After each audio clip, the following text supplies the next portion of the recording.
Bulandshahr Ganga Yamuna link expressway की पूरी कहानी। 74.3 किलोमीटर का एक्सप्रेसवे बदल देगा बुलंदशहर और आसपास का नक्शा। सोचिए, एक ऐसा नया एक्सप्रेसवे जो सिर्फ एक शहर के ट्रैफिक को नहीं बल्कि पूरे पश्चिम उत्तर प्रदेश की कनेक्टिविटी को बदलने की क्षमता रखता है। एक तरफ गंगा एक्सप्रेसवे, दूसरी तरफ यमुना एक्सप्रेसवे और इनके बीच बनने जा रहा है लगभग 74.3 किलोमीटर लंबा एक नया ग्रीनफील्ड लिंक एक्सप्रेसवे। इसका असर बुलंदशहर से लेकर गौतम बुद्ध नगर तक दिखाई दे सकता है। और सबसे बड़ी बात, इस प्रोजेक्ट से Noida international airport, Yamuna expressway और गंगा एक्सप्रेस के बीच कनेक्टिविटी को एक नया रास्ता मिलने की उम्मीद है। लेकिन सवाल यह है, आखिर यह सड़क कहां से निकलेगी? बुलंदशहर के कौन कौन से इलाके और गांव इसके दायरे में आएंगे? इसकी मंजूरी कब मिलेगी? इस प्रोजेक्ट की अनुमानित लागत कितनी है? किसे फायदा होगा? और सबसे बड़ा जो सवाल बना हुआ है वो है, आखिर यह एक्सप्रेसवे कब तक बनकर तैयार होगा?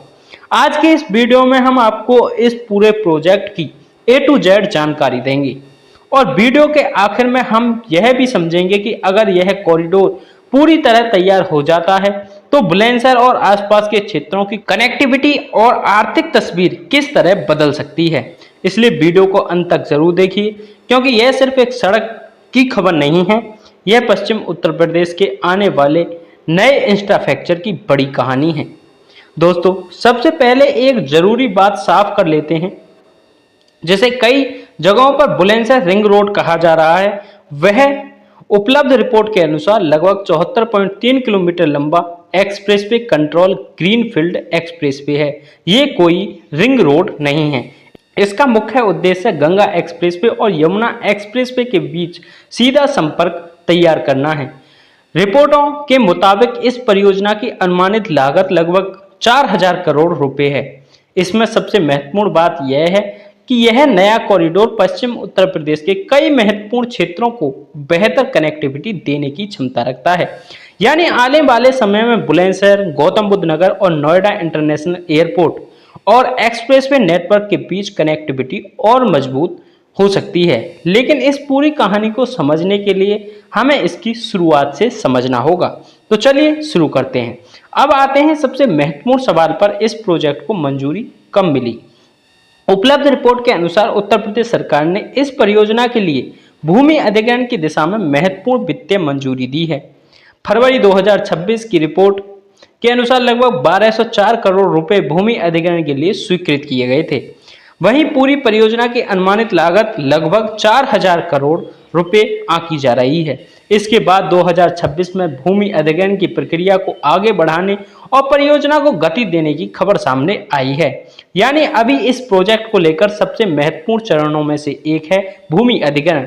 और यही वजह है कि वीडियो में यह कहना सही नहीं होगा कि पूरा एक्सप्रेसवे निर्माण के अंतिम चरण में पहुंच चुका है। अभी परियोजना को जमीन पर उतरने के लिए भूमि अधिग्रहण और आगे की निर्माण प्रक्रिया महत्वपूर्ण है। रिपोर्ट में यह भी बताया गया है कि परियोजना के लिए लगभग 56 गांव की भूमि प्रभावित होगी। इसमें 48 गांव जो कि बुलंदशहर के जिले के हैं और 8 गांव गौतम बुद्ध नगर जिले के बताए गए हैं। अब सवाल उठता है, आखिर यह रास्ता जाएगा कहां से? चलिए इसे नक्शे के जरिए समझते हैं। अब स्क्रीन पर आप इस प्रोजेक्ट का मैप देख सकते हैं। रिपोर्ट के अनुसार लगभग यह 74.3 किलोमीटर लंबा ग्रीनफील्ड लिंक एक्सप्रेसवे है। इसका एक छोर बुलंदशहर जिले के सियाना क्षेत्र के पास गंगा एक्सप्रेसवे से जुड़ने की योजना है। वहीं दूसरी तरफ यह कॉरिडोर यमुना एक्सप्रेसवे से कनेक्ट होगा। कुछ रिपोर्ट में गंगा एक्सप्रेसवे पर सियाना के पास लगभग 44.3 किलोमीटर पॉइंट और यमुना एक्सप्रेसवे पर सेक्टर 21 ग्रेटर नोएडा के पास लगभग 24.8 किलोमीटर पॉइंट का उल्लेख किया गया है। यानी कि इसका उद्देश्य दो बड़े एक्सप्रेसवे को आपस में जोड़ना है। एक तरफ गंगा एक्सप्रेसवे और दूसरी तरफ यमुना एक्सप्रेसवे, और बीच में बुलंदशहर तथा गौतम बुद्ध नगर के क्षेत्रों को जोड़ने वाला यह नया कॉरिडोर होगा। रिपोर्ट के अनुसार इस परियोजना का करीब 20 किलोमीटर हिस्सा ईडा क्षेत्र में आने की बात कही गई है।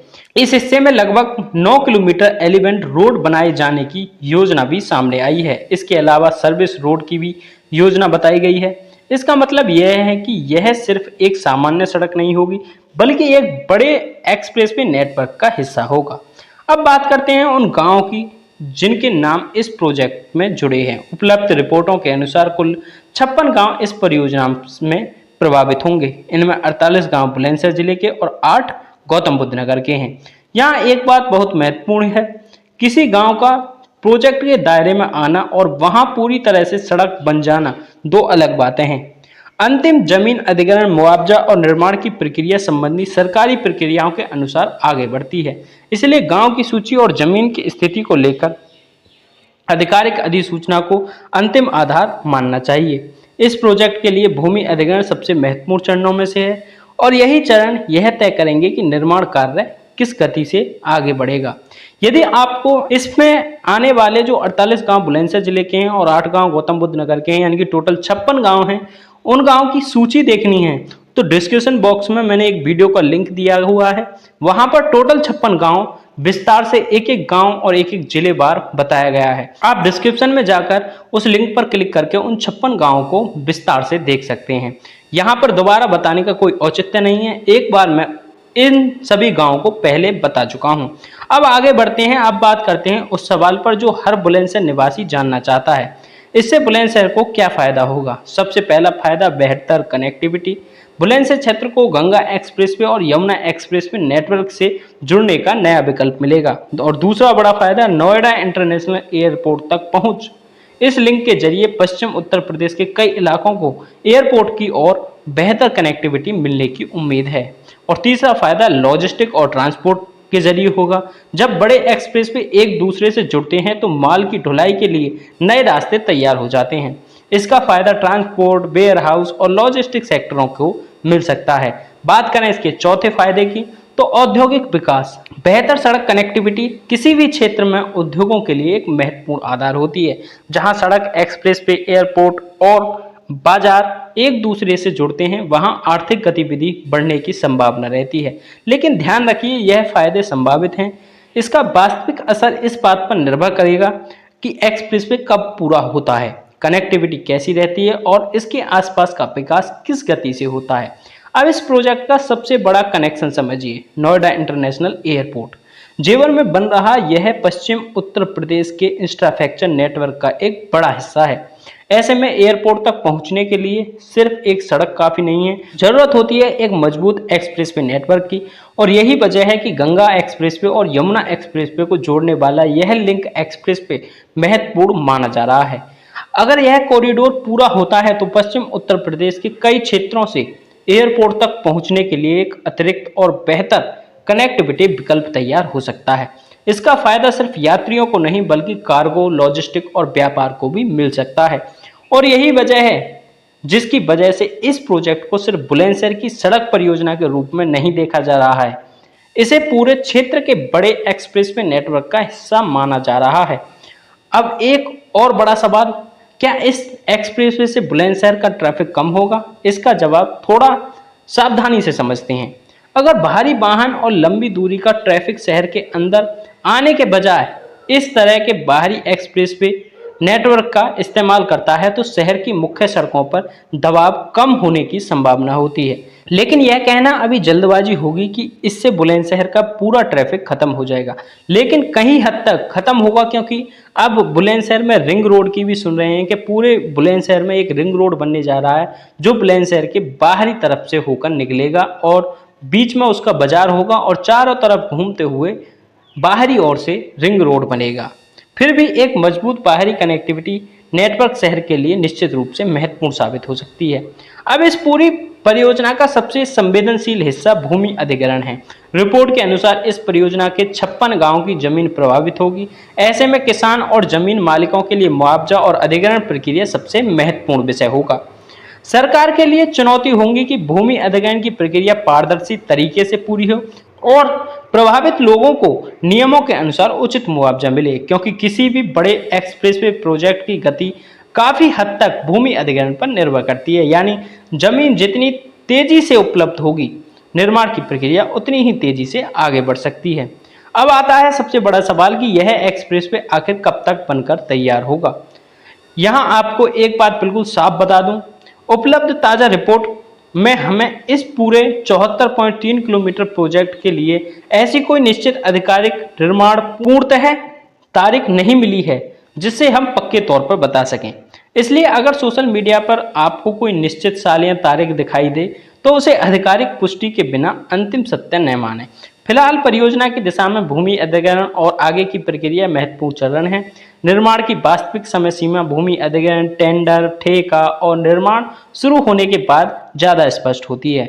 यानी इस समय सबसे सही बात यही है कि प्रोजेक्ट आगे बढ़ रहा है, लेकिन पूरी तरह तैयार होने की पक्की तारीख अभी सार्वजनिक रूप से स्पष्ट नहीं की गई है। और जैसे ही आधिकारिक समय सीमा सामने आती है, वह इस प्रोजेक्ट की सबसे बड़ी अपडेट होगी।